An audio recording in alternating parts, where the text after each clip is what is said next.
Mark chapter 7. Then came together unto him the Pharisees and certain of the scribes which came from Jerusalem. And when they saw some of his disciples eat bread with defiled, that is to say, with unwashen hands, they found fault. For the Pharisees and all the Jews, except they wash their hands oft, eat not, holding the tradition of the elders. And when they come from the market, except they wash, they eat not. And many other things there be, which they have received to hold, as the washing of cups and pots, brassen vessels, and of tables. Then the Pharisees and scribes asked him, Why walk not thy disciples according to the tradition of the elders, did but eat bread with unwashen hands? He answered and said unto them, Well hath Esaias prophesied of you, hypocrites, as it is written, This people honor me with their lips, but their heart is far from me. Howbeit, in vain do they worship me, teaching for doctrines the commandments of men, for laying aside the commandment of God. Ye hold the tradition of men, as the washing of pots and cups, and many other such like things ye do. And he said unto them, Full well ye reject the commandment of God, that ye may keep your own tradition.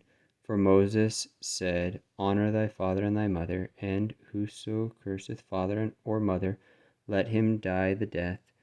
But ye say, If a man shall say to his father or mother, It is Corban, that is to say, a gift, by whatsoever thou mightest be profited by me, he shall be free.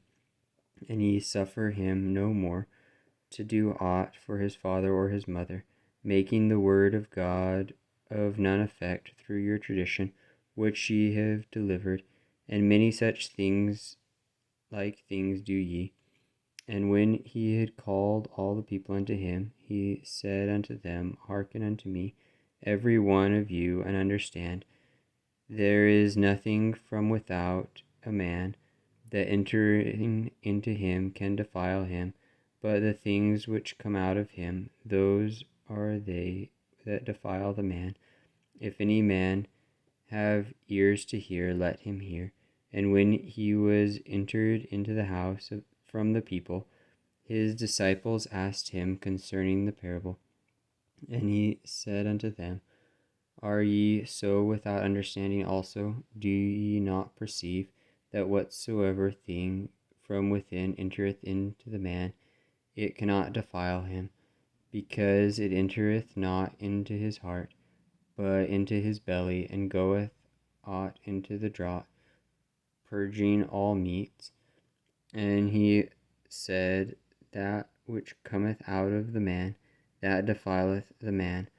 For from within, out of the heart of men, proceed evil thoughts, adulteries, fornications, murders, thefts, covetousness, wickedness, deceit, lasciviousness, an evil eye, blasphemy, pride, foolishness. All these evil things come from within and defile the man. And from thence he arose and went into the borders of Tyre and Sidon, and entered into an house, and would have no man know it, but he could not be hid. For a certain woman, whose young daughter had an unclean spirit, heard of him, and came and fell at his feet. The woman was a Greek, a Syrophoenician by nation, and she besought him that he would cast forth the devil out of her daughter. But Jesus said unto her, Let the children first be filled, for it is not meet to take the children's bread and cast it unto the dogs. And she answered and said unto him, Yes, Lord, yet the dogs under the table eat of the children's crumbs. And he said unto her, For this saying, Go thy way, the devil is gone out of thy daughter. And when she was come to her house, she found the devil gone out of her daughter, laid upon the bed. And again departing from the coasts of Tyre and Sidon, he came unto the sea of Galilee, through the midst of the coasts of Decapolis. And they bring unto him one that was deaf, and had an impediment in his speech. And they beseeched him to put his hand upon him.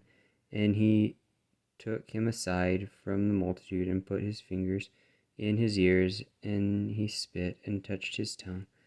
And looking up to heaven, he sighed, and saith unto him,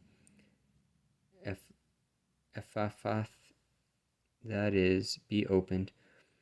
And straightway his ears were opened, and the string of his tongue was loosed, and he spake plain.